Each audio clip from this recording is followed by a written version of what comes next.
Imagine a time when the skies above Earth trembled with the arrival of beings from another world. Tall, powerful, their eyes fixed on our planet's glittering veins of gold. This is not science fiction, but the foundation of an ancient narrative in the lost Book of Enki, a provocative retelling of Sumerian myths that casts the Anunnaki as extraterrestrial architects of humanity. This work is believed to be dictated by Enki himself, as his autobiography, woven into 14 clay tablets, each a chapter in a cosmic saga challenging our origins. Today we delve into the 9th and 10th tablets, where the Anunnaki's dominion unravels amid rebellion, catastrophe, and a staggering revelation.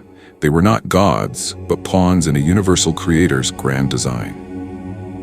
Sweeping down on primordial Earth, an alien craft humming through the silence, Enki, the scientist prince, narrates in his memoirs. The Anunnaki arrived 445,000 years ago from Nibiru, a planet facing atmospheric collapse, seeking gold to shield their world. Under Enki's ingenuity and Enlil's command, they forged humanity to toil in their mines, setting a stage of power, betrayal, and humility. We trace their journey through creation, conflict, and a flood that reshaped Earth, culminating in the realization that even these mighty beings were watched by higher powers, their egos humbled as humanity's destiny triumphed. In this day, in 2025, this tale asks who truly holds existence's reins. In ancient Mesopotamian landscape, mud brick settlements dotting the horizon under a sky streaked with amber and gold. Humans, bred from Anunnaki ingenuity, toil in fields and mines, their sweat mingling with the dust of land forever changed.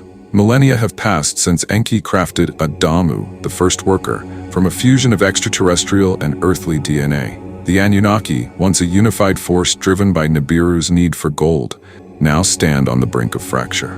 The 9th tablet of the Lost Book of Enki plunges us into this simmering unrest, a cauldron of ambition, forbidden love, and cosmic forces that threaten to unravel their dominion and hint at a power greater than themselves. At the epicenter of this storm stands Marduk, Enki's eldest son, a prince whose presence commands attention. Tall and broad-shouldered, his dark hair sweeps back from a brow furrowed with determination. His eyes, sharp and light blue, flash with a charisma that rivals his father's intellect. In the ancient city of Eridu, a hub of Anunnaki activity, the air hums with the clatter of tools and the murmur of human laborers. Here, Marduk's gaze falls upon Sarpanit, a human woman of striking beauty and noble lineage, daughter of Enkime, a descendant of Adapa's royal line. Her hair cascades like raven feathers, her skin glows sun-kissed bronze, and her voice carries a quiet strength that draws Marduk like a moth to a flame. Detailed in the Lost Book of Enki, the 9th tablet, sets off a firestorm that ripples through the Anunnaki's ordered world, a spark igniting chaos in the heavens and on Earth below. Marduk's bold defiance. Marrying Sarpanit in a ceremony that melds Nibiru's grandeur with Earth's raw vitality, shatters the fragile veneer of control Enlil has labored to maintain.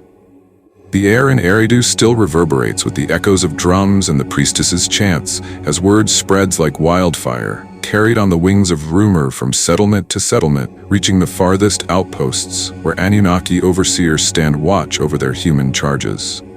The implications are immediate and seismic. If a prince of Nibiru can claim an earthling bride, what bounds remain for the rest?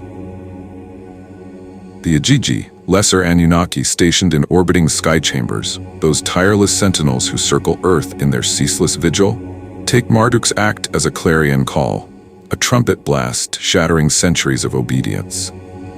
These beings, though lower in rank, are no less formidable, their physiques sculpted by Nibiru's harsh gravity, their minds honed by the monotony of their orbital posts, gazing down at a world they've long been denied. Their craft, sleek, glowing orbs of metal and crystal, pulsing with a soft, ethereal light, streak across the night sky like falling stars, their descent a breathtaking spectacle that halts human laborers in their tracks.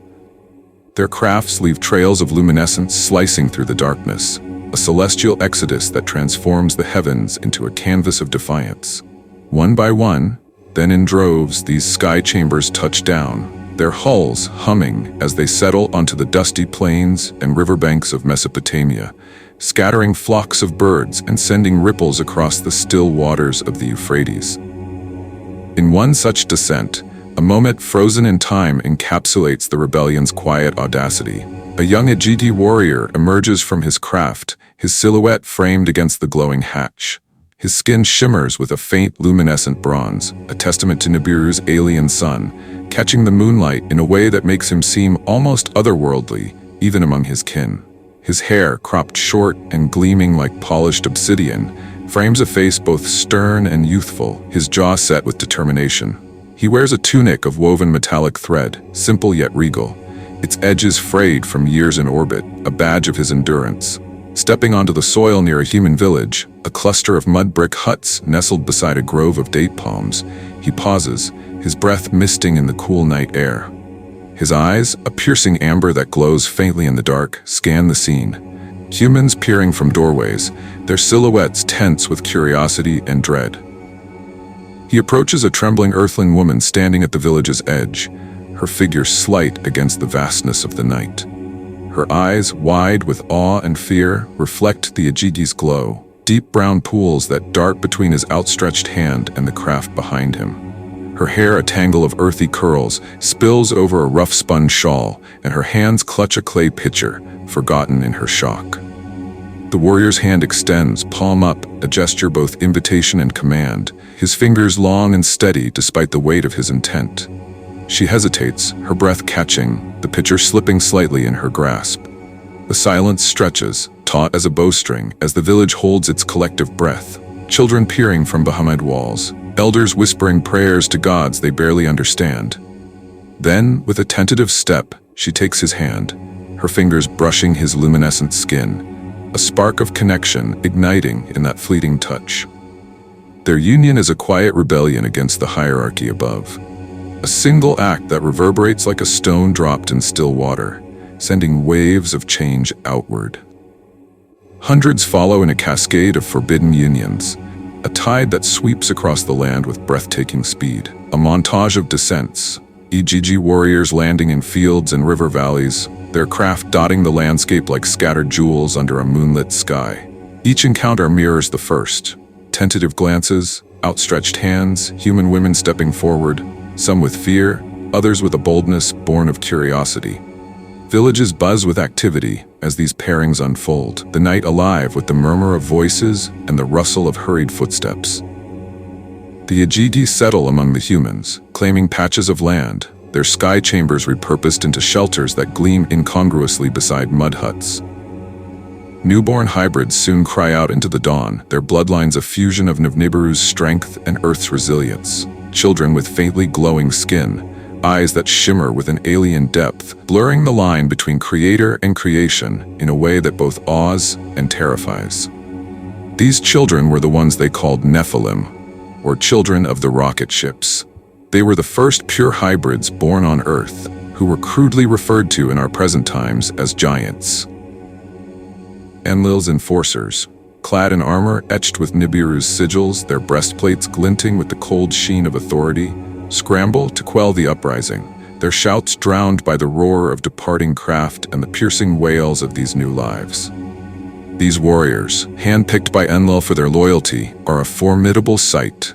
Towering figures in helms adorned with sharp spines, wielding staffs that crackle with energy, their faces set in grim determination. They storm through settlements, barking orders, return to your posts or face exile, their voices echoing off ziggurats and cliffs.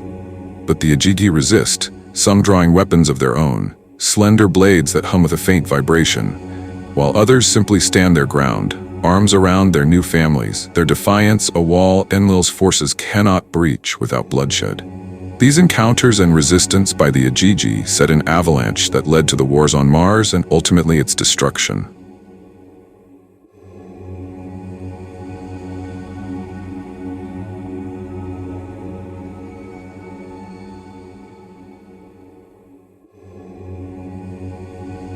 The enforcers retreat to report to Enlil, their armor clinking as they stride back to Nippur, under a sky now streaked with the first hints of dawn. A hybrid infant cradled in its mother's arms, its tiny hand grasping at the air, a symbol of a new order taking root. Enlil's iron rule falters, his edict defied by hundreds of unions that night, each a thread unraveling his vision of purity. The firestorm Marduk ignited burns unchecked, its flames licking at the foundations of Annunaki dominion, whispering of a shift that even Enlil cannot foresee.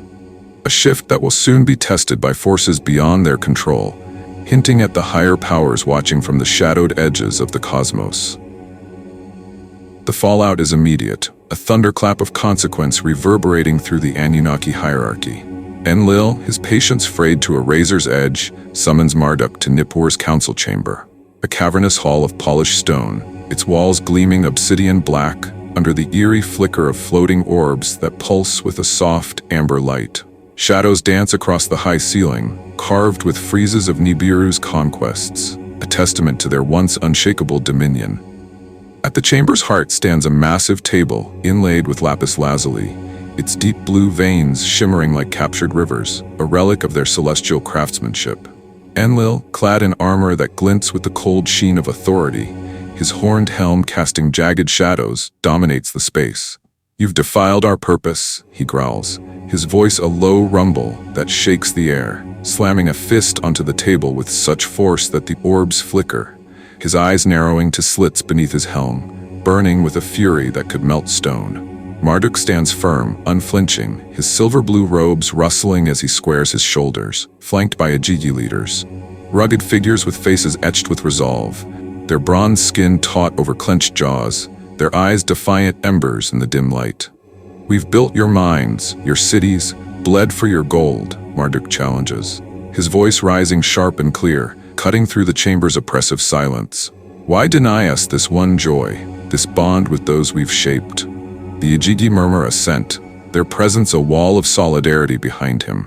Enlil's response is a cold decree, delivered with the finality of a judge's gavel. Banishment for the offenders, cast them beyond the rivers where no gold flows. His staff, tipped with a glowing orb, taps the floor, sealing the edict with a resonant hum that echoes off the stone.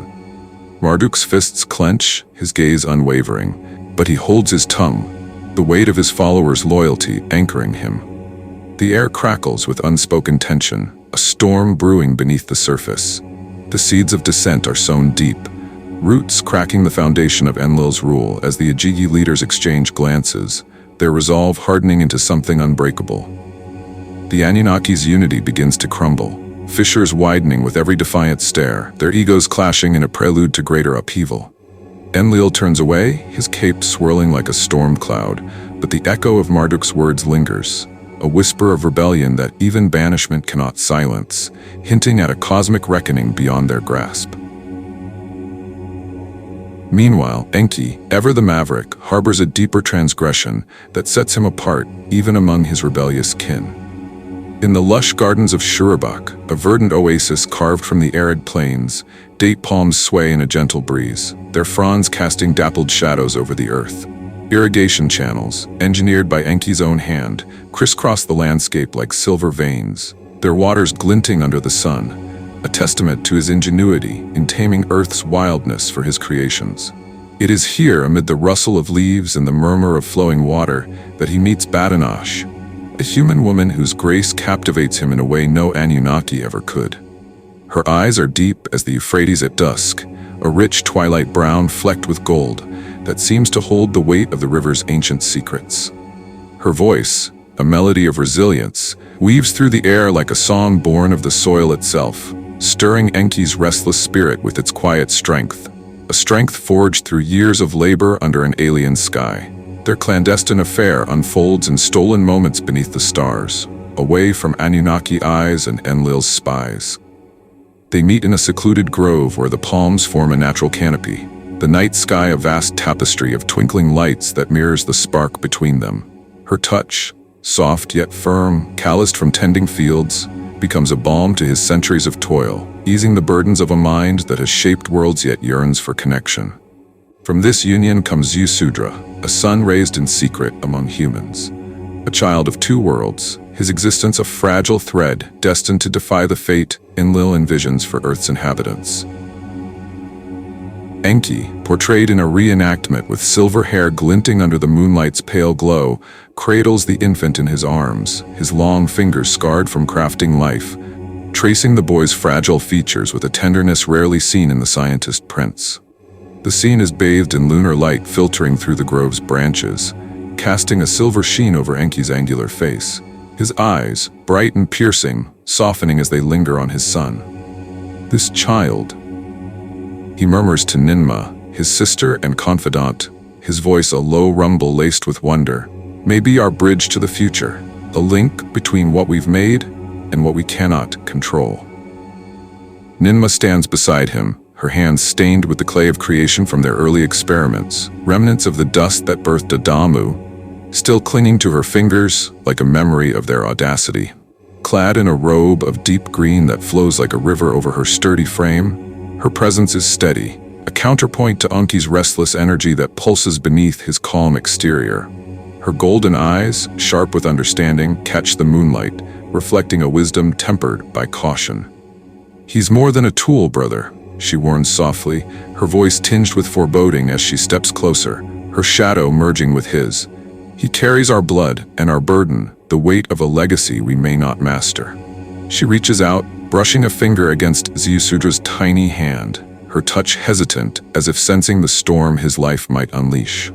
Enki nods, his mind racing with possibilities, visions of a world where humans rise beyond their makers, a destiny he senses but cannot fully grasp, its edges clouded by the uncertainty of his own defiance.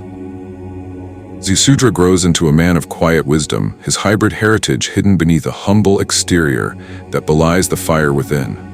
Lean and wiry, his frame honed by years of labor under Shurubak's unrelenting sun, his skin is weathered to a deep tan, etched with fine lines by wind and dust. His face, framed by blonde hair that curls slightly at the ends, carries a rugged beauty, high cheekbones and a jaw set with determination, softened by eyes that shimmer with an otherworldly depth. He moves among Shurubak's people with a grace that seems effortless, teaching them to channel rivers with wooden sluices and coax grain from the soil with methods no human should know. His Annunaki intellect shines through in subtle, startling ways, calculating water flows with a precision that defies their rudimentary tools, sketching irrigation plans in the dirt with a stick as villagers gather, awestruck. His blue eyes, inherited from Enki, reflect a depth that unsettles those who look too long. Pools of shadow and light that seem to see beyond the horizon, hinting at the blood of Nibiru coursing beneath his mortal guise. Enki watches from afar, perched on a hill overlooking the settlement, his silver hair catching the breeze as he leans on a staff of polished wood.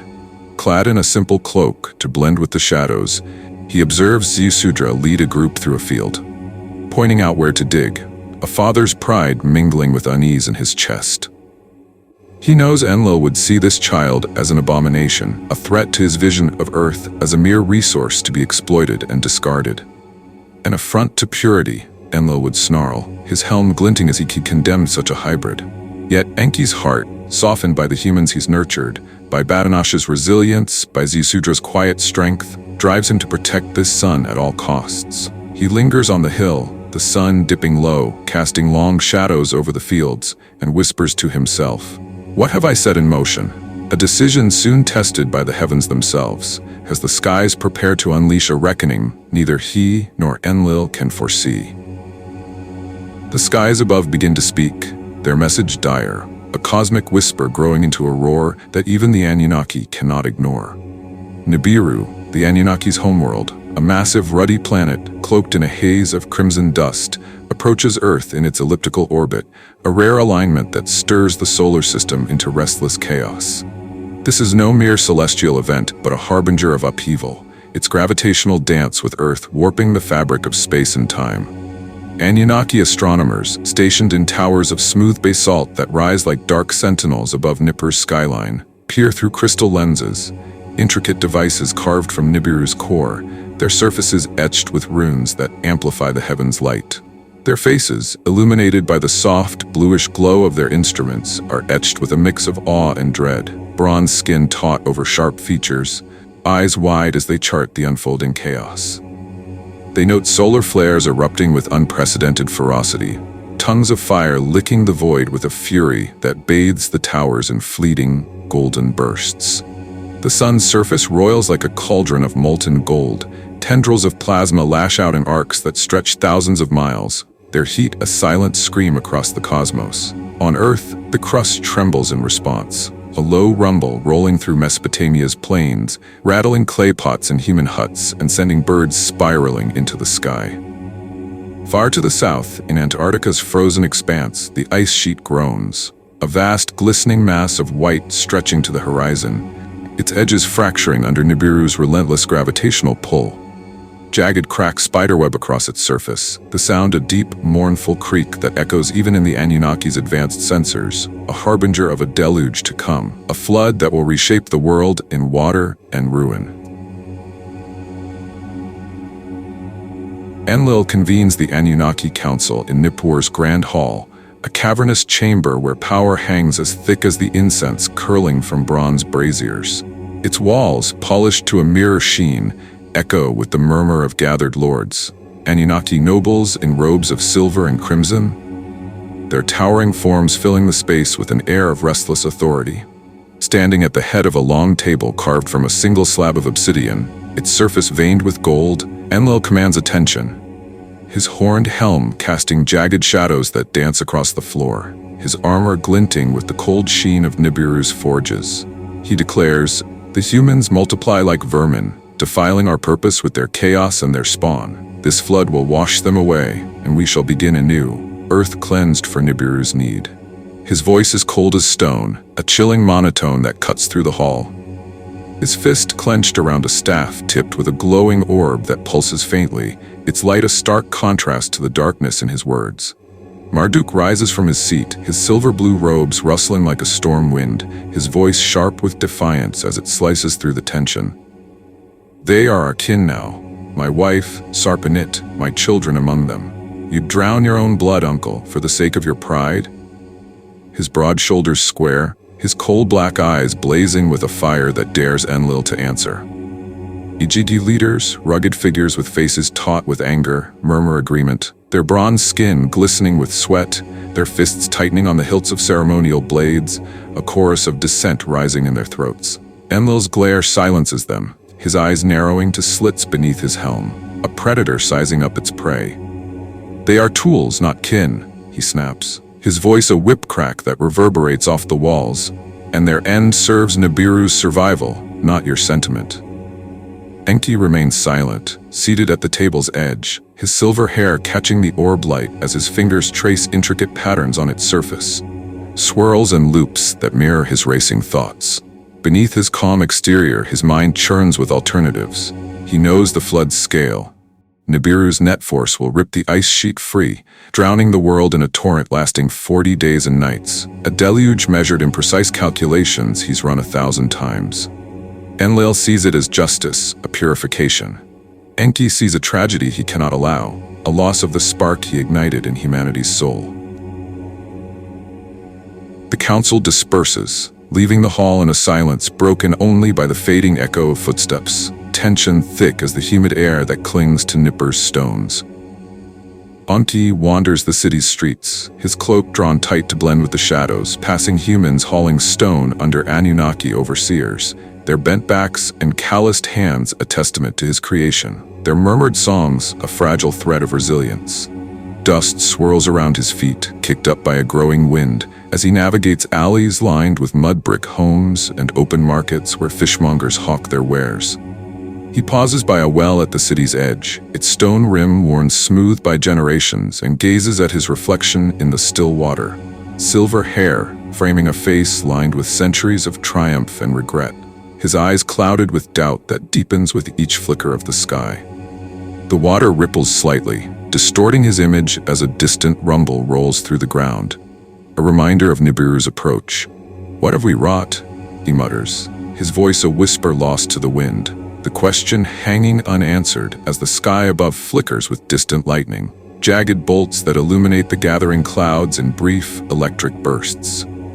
He lingers there, staff in hand, the weight of his creations pressing on his shoulders, sensing the storm, both literal and cosmic, that looms ever closer, a test of his resolve and a shadow of the higher powers he cannot yet name. Enki retreats to his Abzu, an underwater sanctuary beneath the Persian Gulf, where he first sculpted humanity. The chamber is a marvel, walls of smooth stone aglow with bioluminescent algae, casting a teal sheen over pools of rippling water. Crystal orbs float overhead, humming with stored energy, illuminating shelves lined with tablets of clay and metal etched with his designs. Here, in solitude, he confides in Ninma, who joins him from Eridu, her green robe trailing across the damp floor. Enlil would let them perish, he says, his voice low, resonating off the walls, but I cannot. They are my children too.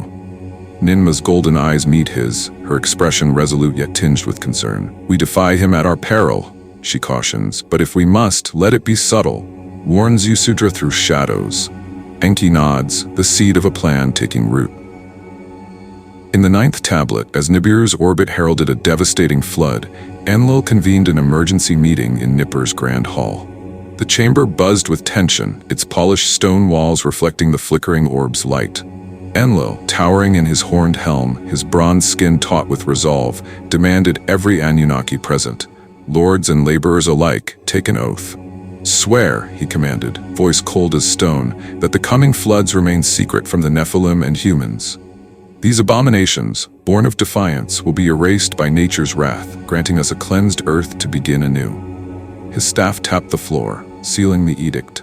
The Annunaki responded variably. Some loyal to Enlil swore eagerly, their voices ringing with fervor. Others, uneasy, muttered reluctant oaths, eyes darting to the shadows. Enki, silver-haired and seated apart, refused initially, his sharp gaze meeting Enlil's. If their doom is decided, he said, voice steady, what need is my oath? Let history witness. Let it record that the destruction of Nephilim and humans was your decree, Enlil. The hall fell silent, the weight of his words sparking heated argument. Shouts of loyalty clashed with murmurs of doubt. Enlil's glare bore into Enki, his fist clenched, but Enki stood firm, defiance cloaked in reason. After a tense standoff, pressure mounting from the assembly, Enki relented, offering his oath with a bitter edge, sealing the pact, but etching his protest into the annals of time.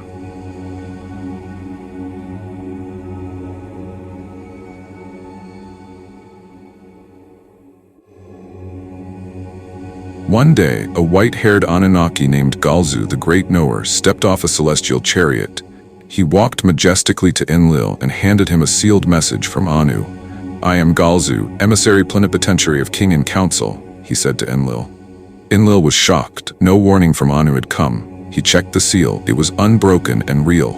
In Nippur, they read the encoded tablet, and it was trustworthy. It said, for king and council Galzu speaks, his words are my command. Galzu then asked for Enki and Ninma to join them. When they arrived, Galzu smiled at Ninma. Of the same school and age we are, he said. Ninma couldn't remember him. He looked young, like a son, while she felt old like his mother. Simple as the explanation, Galzu told her. By our winter-slumbered life cycles it is caused. Indeed, this matter is of my mission apart. About the evacuation, it is a secret. He explained that since Dumuzi stayed on Nibiru, returning Annunaki were tested. Those longest on Earth suffered. Their bodies didn't fit Nibiru's cycles, their sleep was off, eyesight faded, and Nibiru's gravity slowed them. Their minds were hit too, sons aged past their parents. Death, my comrades, to the returnees quickly came. Of that I am here a warning to give, Galzu said. Ninma spoke first. That much was to be expected. Enki agreed. That much was clear. Enlil snapped, angry. Before, the Earthlings like us were becoming. Now we as Earthlings have become to this planet imprisoned. This whole mission to a nightmare turned by Enki and his Earthlings from masters, slaves we were made. Galzu listened kindly. Indeed, much there is to ponder, he said. On Nibiru, much thinking and soul-searching, deep questions were raised. Should Nibiru have been left to its fate, whatever by the Creator of all intended, to be let to happen? Or was the coming to Earth by the Creator of all conceived? And are we only unwitting emissaries? Of that, my comrades, the debate will continue. Then Galzu shared Nibiru's secret command. The three of you on Earth will remain. Only to die to Nibiru you will return. In celestial chariots you will encircling the earth, the calamity you shall outwait. To each of the other Annunaki, a choice must be given to leave, or the calamity outwait. The Ajiji who Earthlings espoused must choose between departure and their spouses. No Earthling, Marduk Sarpanet included, to journey to Nibiru is allowed. For all who decide to stay and see what happens, in celestial chariots they safety must seek. As for all the others, to depart for Nibiru forthwith, they ready must be. So Galzu revealed Nibiru's orders to Enlil, Enki, and Ninma. Galzu made it clear that the three of them, Enlil, Enki, and Ninma, will not be allowed to leave Earth. They can return to their planet Nibiru only at their time of death. No humans will be allowed to set foot on Nibiru, Marduk's wife included. No more transgression will be allowed. Enlil, Enki, and Ninma must stay on Earth and look after the advancement of human species. Their own creation, now their responsibility.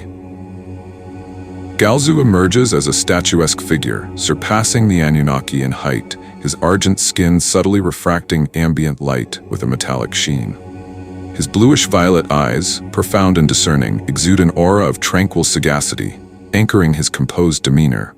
Draped in a resplendent cloak that glimmers with the dynamism of celestial constellations, its fabric appears to ripple fluidly with his every movement. Atop his head rests an unadorned, obsidian circlet, its surface incised with faintly luminous runes that whisper of enigmatic power. His elongated, slender hands underscore a posture of erect dignity, conveying strength without ostentation. Clean-shaven, his visage eschews ornamentation. No beard or elaborate coiffure mars its austere simplicity. When he articulates, his voice resonates with crystalline clarity and measured cadence, bespeaking a figure of authority and erudition, resolute in purpose. He materializes in commonplace venues, halls or chambers, occasionally bearing tablets, his countenance graced by a smile that melds benevolence with an unmistakable air of command. Far from flamboyant, Galzu distinguishes himself through a sober distinctiveness, his gravity suggesting a mission of profound import. That night, Enki lies on a bed of woven reeds in a secluded alcove of the Abzu.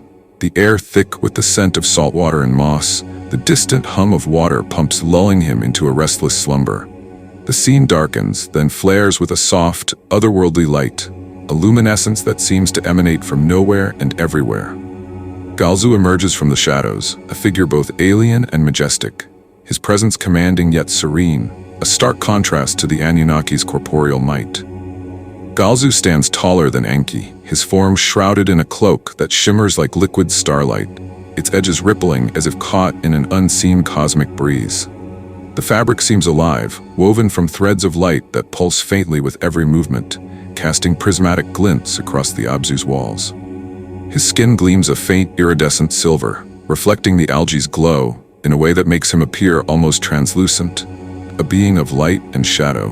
His eyes, deep, fathomless pools of violet, pierce through the dreamscape, radiating an ancient wisdom that unnerves even Enki, their depths swirling with hints of galaxies unknown.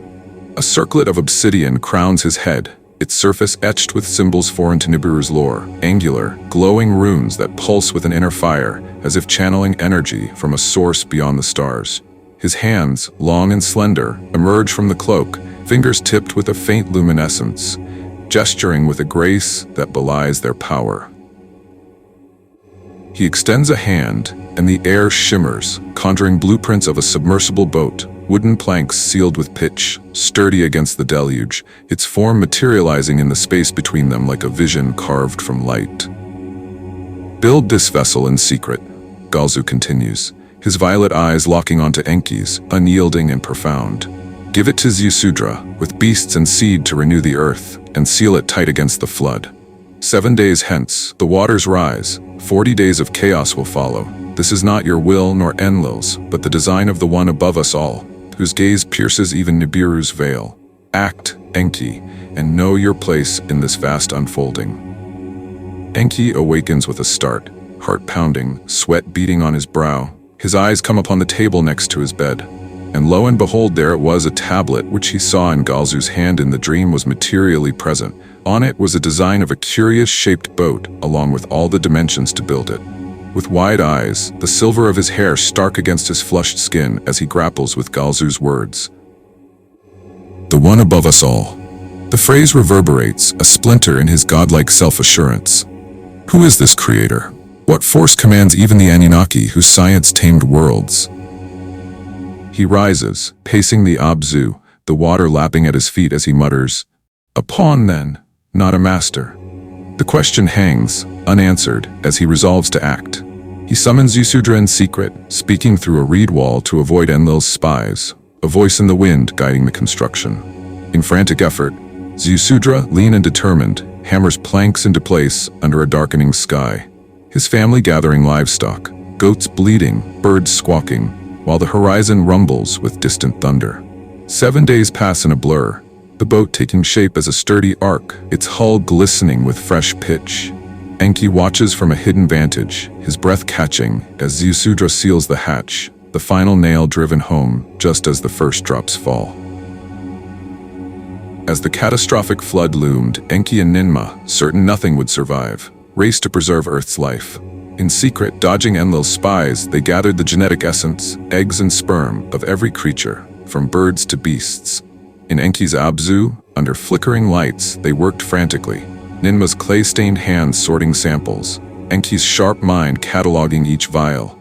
They hid their labor behind sealed doors, wary of Enlil's prying eyes. Storing the precious collection in a wooden casket, they entrusted it to Ninagal, Enki's son, who guarded it aboard Ziusudra's boat. If they survived, these seeds would resurrect Earth's lost life. So Noha didn't take fully grown physical animals into his boat as a popular propaganda claims, but it was their genetic essence, sperm and egg, to be resurrected later. When waters rose, Ninagal took the helm, his piercing eyes scanning the horizon. With tactical precision, he navigated the boat through 40 days of chaos.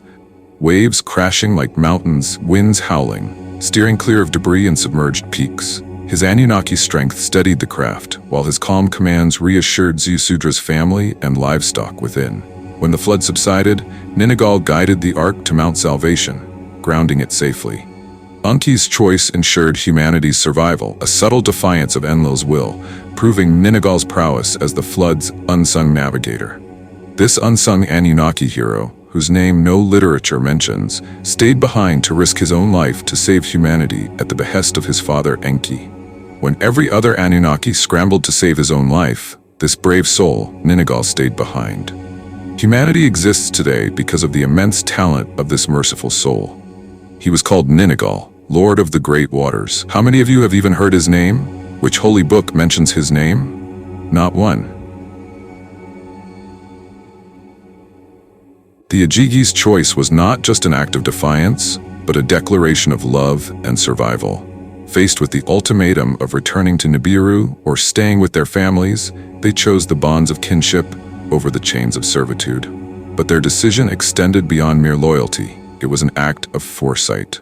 Recognizing the impending cataclysm on Earth, they took bold action, relocating their families to Mars before the Great Flood struck.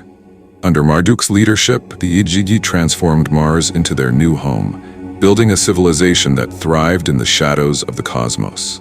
No longer bound by the decrees of Nibiru, they claimed their sovereignty, forging a destiny independent of their former overlords.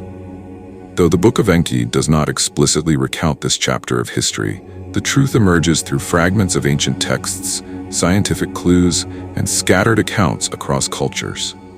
These pieces, when assembled, reveal a story of rebellion, resilience, and renewal, an untold saga of the Ijiji, who not only secured their future but redefined their place in the celestial order.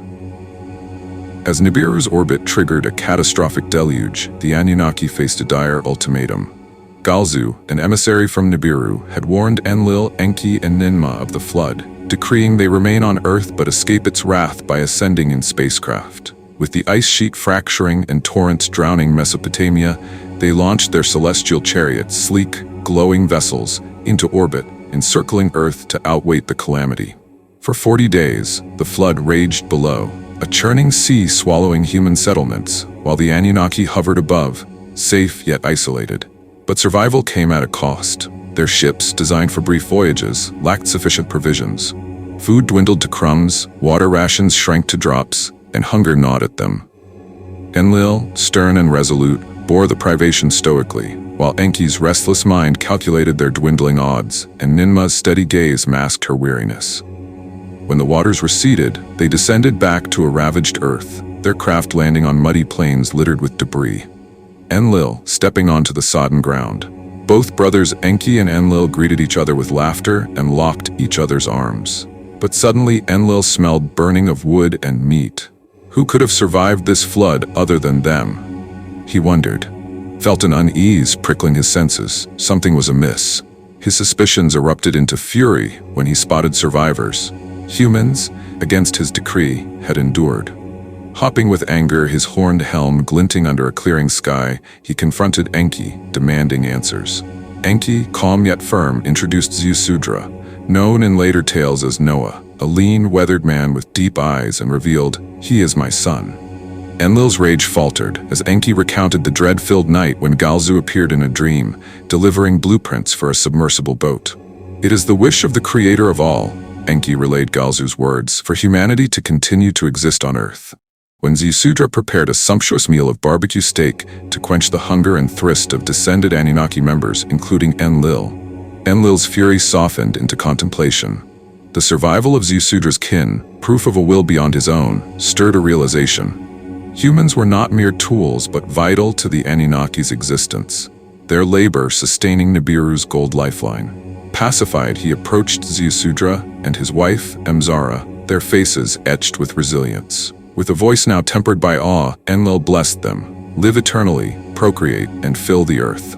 This act marked a shift, humanity's destiny intertwined with the Annunnaki's, a humbling acknowledgement of a greater cosmic design. After the flood subsided, the Annunnaki emerged from their orbiting refuge to a drowned Earth, their once thriving dominion reduced to silt and ruin. Undeterred, they began anew, constructing a spaceport at El Paran, a marvel of stone and metal gleaming under the reborn sun. With relentless determination, they rehabilitated the planet, repopulating it with enslaved humans bred anew from Ziusudra's lineage, their hands shaping fields and mines to serve Nibiru's gold hunger. Eons passed and order returned, the scars of the deluge fading into memory. Then came Anu, king of Nibiru, descending for a state visit to witness the aftermath and check on his sons, Enlil and Enki. Amid warm greetings and inquiries into their well-being, the trio settled after a lavish lunch in a hall overlooking the revitalized Earth. Enlil, his horned helm set aside, spoke with gravitas. "Father, we owe our survival to you. Had you not sent Galzu to warn us of the floods, to guide us with measures, and that blueprint for Ziusudra's boat, none of this, nor we, would stand today." Anu's face froze, his regal poise shattered. "Galzu?" he stammered. "I know no such emissary in my court or on Nibiru. Who bore my authentic seal?" He revealed that returning Anunnaki suffered no ailments, health restored swiftly, contradicting Galzu's claims. Shock rippled through Enlil, Enki, and Anu, their eyes locking in disbelief. Who was this creator of all Galzu invoked? Were the Annunaki, self-proclaimed gods, mere pawns under a higher gaze? Enki's voice trembled. "Are we watched, shaped as we shaped humans?" Enlil's fists clenched. "Not gods, but pieces on a board?" Anu whispered. "Created like them?" The realization struck. A cosmic force, unseen and sovereign, had orchestrated their survival, humbling their pride. They were not masters, but instruments, their dominion a thread in the vast tapestry of the creator of all, forever altering their legacy on Earth. Fear your karma more than your gods. Karma stands as one of the most fundamental and immutable laws governing this creation. It is the universal principle of cause and effect, dictating that every soul must bear the consequences of its own actions, good or bad. Unlike material wealth, influence, or even blessings from deities, karma remains strictly non-transferable. It is second only to truth itself, the absolute reality that underlies existence. Karma serves both as the driving force and the guiding force of this universe, shaping destinies without bias or exception. It would not be far-fetched to assert that even the creator of this universe operates within the inexorable bounds of karma. Those who revere gods and divine figures must realize that these entities themselves are not beyond the reach of karma. No divine being is exempt from the repercussions of its actions. The gods of different religions, revered under various names in different scriptures, are themselves subject to the judgment of the Creator's unalterable laws. Every entity, mortal or divine, must ultimately atone for the karma it accumulates. Humanity was meant to evolve naturally, guided by the universal conscience. However, this sacred progression was interrupted, deliberately sabotaged by the Annunaki. They not only meddled in human affairs, but went as far as altering the very essence of the species at a genetic level. This genetic modification subdued humanity's intrinsic ability to connect with its parent planet. Unlike other species on Earth, which remain in constant communion with the planet's consciousness, humans have been severed from this sacred dialogue. This planet is not merely a rock floating in space. It is a living, conscious entity engaged in an eternal exchange with all life forms it harbors. The Anunnaki, in their quest for dominion, switched off this intrinsic power in humans to serve their ulterior motives. They posed as gods, an illusion they themselves acknowledge, as attested by Enki in his own autobiography. The time has come to recognize karma as the supreme force and to fear its consequences above all else.